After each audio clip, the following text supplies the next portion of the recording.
नमस्कार दोस्तों, राधे राधे, जय श्री कृष्णा। कैसे हैं आप सब लोग? आशा करती हूँ सब लोग बहुत अच्छे हैं, कुशल मंगल है। और नया साल आप सभी को बहुत बहुत मुबारक हो। बहुत अच्छे से काटे आपका दिन, बहुत अच्छे से कटे आपका पूरा साल। तो दोस्तों, मैं सोचती रही थी कि जो नया साल आ रहा है, इसमें एक सत्य घटना से ये साल मैं अपना शुरू करना चाहती हूँ। आप लोगों के साथ एक शेयर करना चाहती हूँ ऐसे एक कहानी की, जो कि हमारे हमारे परिवार में हुआ है, हमारे साथ हुआ है।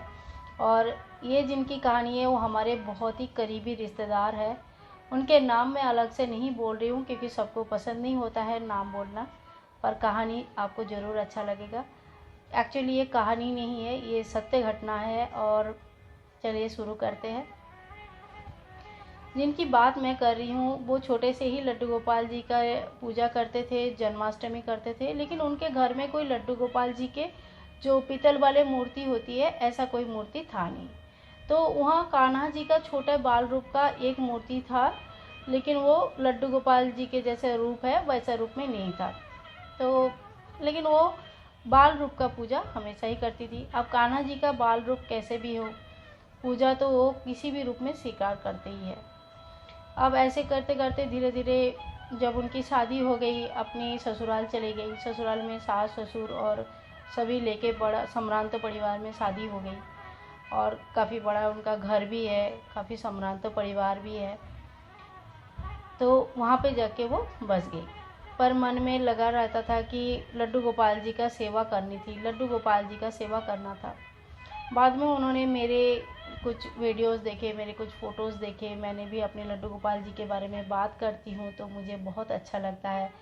तो मैंने भी उनके साथ ये सब शेयर किया। मेरा कुछ कुछ छोटे छोटे एक्सपीरियंस, छोटे छोटे लीलाएँ मैंने भी इनका देखा है, तो मैंने वो सब शेयर किया।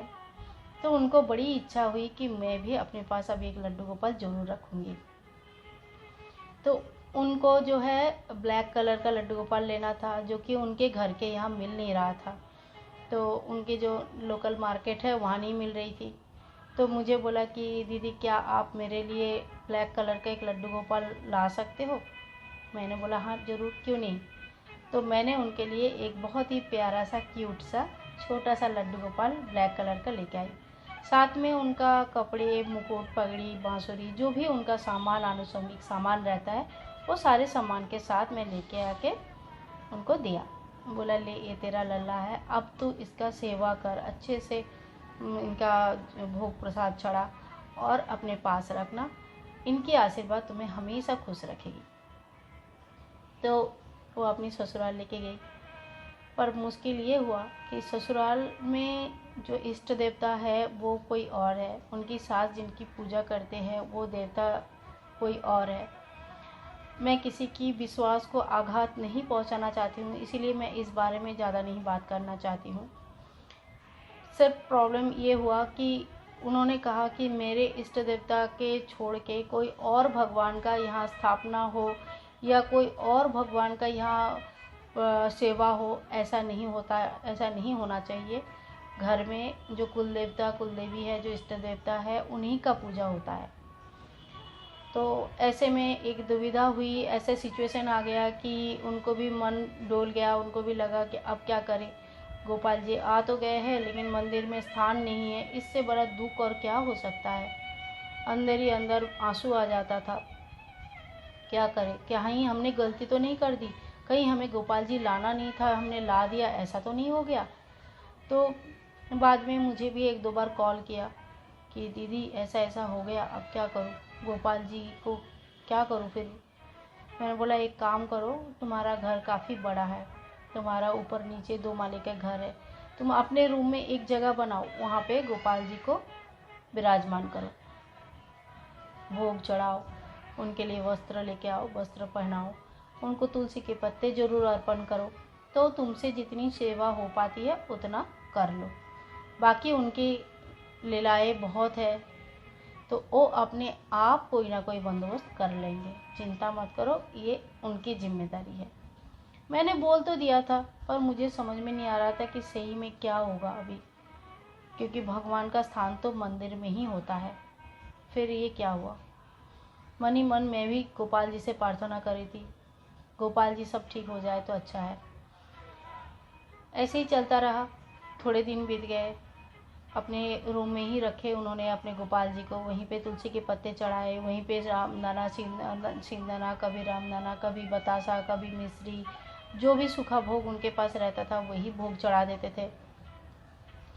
मंदिर में इष्ट देवता स्थापित रहे, वहाँ पे भोग चढ़ाया गया, वहाँ पे हर चीज़ हुई, पूजा हुआ, सब हुआ।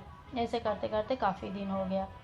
मन ही मन थोड़ा दुखी तो बहुत होती थी, क्योंकि ये जो समय होता है जब आपकी मन आध्यात्मिक लाइन में जाते हैं, जब आपकी मन लड्डू गोपाल के प्यार में पागल होते हैं और घर वाले अगर साथ नहीं देते हैं, तो ये समय एक ऐसा होता है जिसमें इंसान को बहुत दुख हो जाता है, चंचल हो जाता है मन, और कंफ्यूज हो जाता है कि मैं क्या करूं, क्या मुझे ये लाना चाहिए था, क्या मैंने गलती कर दिया, क्या मुझे कहीं और रख के आना चाहिए, किसी को दे देना चाहिए। ऐसे तरह तरह का हजारों सवाल तब दिमाग में घूमता रहता है। बस मैंने उनको यही कहा कि तुम गोपाल जी को अपने दिल से सेवा करो, बाकी काम वो खुद कर लेंगे, तुम चिंता मत करो। ऐसे करते करते कुछ दिन बीत गए, कुछ महीने बीत गए, और लगभग 6 महीना बीत गया।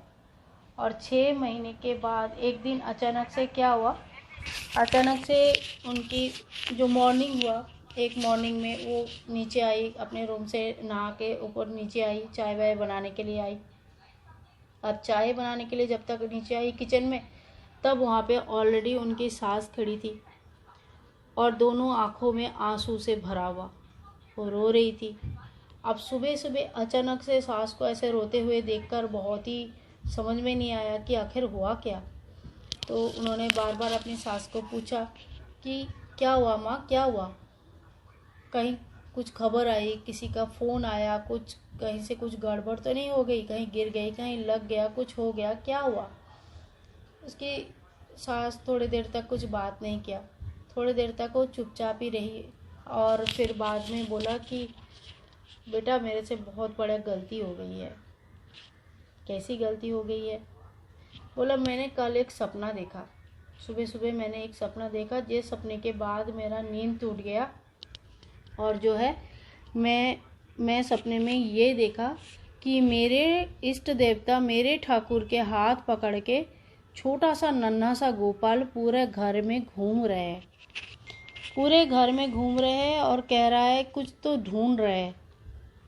कह रहा है माँ मैं तो बालक हूँ, मुझसे कैसा बैर। ये दृश्य देख के मुझसे रहा नहीं गया और मेरा आँख में आंसू आ गया। सच पूछो तो मुझे भी विश्वास ही नहीं हुआ था जब मैंने पहली बार सुना था कि ऐसा भी हुआ है। और रोते हुए उन्होंने क्षमा प्रार्थना करते हुए बोला कि अभी नहा धो के मैं आती हूँ और अभी जाके मैं गोपाल जी को अपने मंदिर में स्थापन करती हूँ, आज ही। उन्होंने नहाया धोया, तैयार हुआ, और फिर गोपाल जी को ऊपर से अपना जो उनकी बहू के कमरे से लेके आके अपने मंदिर में स्थान दिया, उनके मंदिर में विराजित किया, फल मूल भोग हर चीज़ विराजित किया।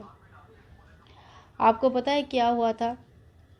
एक दिन पहले, जिस दिन उनको सपना आया, एक दिन पहले घर में खीर बनी थी, कुछ फेस्टिवल था, मंदिर में भोग चढ़ाया गया था, इष्ट देवता को भोग चढ़ाया गया था, पर गोपाल जी को नहीं चढ़ाया गया था, क्योंकि वो अकेले सेकंड फ्लोर में अकेले कहीं बैठे थे, तो उनको नहीं चढ़ाया गया। अब सपने में उन्होंने देखा कि गोपाल जी भोग ढूंढ रहे हैं, खीर खाने के लिए घूम रहे हैं, और वो भी उनके ही इष्ट देवता के हाथ पकड़ के घूम रहे हैं, जिनके वजह से वो नहीं चाहते थे कि गोपाल जी घर में विराजमान हो। तो गोपाल जी की ऐसी लीला होगी मैंने कभी सोचा नहीं था। मैंने कहे तो दिया था, लेकिन मैंने सोचा नहीं था कि उन्होंने ऐसी लीला दिखानी है। वो दिन था और आज का दिन है। तब से जो गोपाल जी उनके मंदिर में स्थान दिया है, जो गोपाल जी को उन्होंने अपने मंदिर में स्थान देके विराजमान करवाया है, घर में कुछ आता है, मिठाई आती है, खीर बनता है, पकौड़े बनते हैं, मिष्ठान बनते हैं, कोई भी पकवान बनता है, सबसे पहले सासू माँ अपने हाथों से जाके गोपाल जी को देके आते हैं, बड़े खुश होते हैं। तो उनका जो ये प्यार आया, जो कि उन्होंने शायद खुद भी नहीं सोचा होगा कि उनमें इतना बड़ा चेंजेस आ जाएगा, इतना उनकी सोच में चेंज हो जाएगा, वो चेंज उन्होंने करके दिखा दिया, वो भी कुछ ही महीनों में। तो गोपाल जी का लीला अपरंपार है। गोपाल जी का ऐसा लीला आपके साथ भी हुआ होगा। अगर आपके साथ भी ऐसा हुआ है तो फिर आप भी अपना कहानी जो है हमारे साथ शेयर कर सकते हैं। हम आपकी कहानी हम सबके साथ शेयर करेंगे। और मैं भी बहुत सारे छोटे छोटे उनके लीला ऐसा हुआ है जो मैंने खुद अपने दिल से एक्सपीरियंस किया है। शायद आप लोगों को किसी किसी को लगेगा कि ये ज़्यादा बोल रही है, लेकिन ये सच बात है। जिनके घर में गोपाल जी रहते हैं वो कहीं ना कहीं कभी ना कभी इस तरह का लीला उन्होंने देखा ही होगा, एक्सपीरियंस किया ही होगा। छोटी छोटी बात तो एक्सपीरियंस होता ही है, दिल से थोड़ा सेवा करने से ज़रूर होता है। तो दोस्तों, आज की कहानी आप लोगों को कैसी लगी ज़रूर बताना। अगर अच्छा लगा है तो लाइक शेयर कमेंट करना बिल्कुल ना भूलें। चैनल को सब्सक्राइब करके रखें ताकि आप और हम कनेक्टेड रहे। फिर से एक बार हैप्पी न्यू ईयर। आपका पूरा साल शुभ रहे, अच्छा रहे, निरोगी रहे। मिलते हैं नेक्स्ट वीडियो में। तब तक के लिए जय श्री कृष्णा, राधे राधे दोस्तों।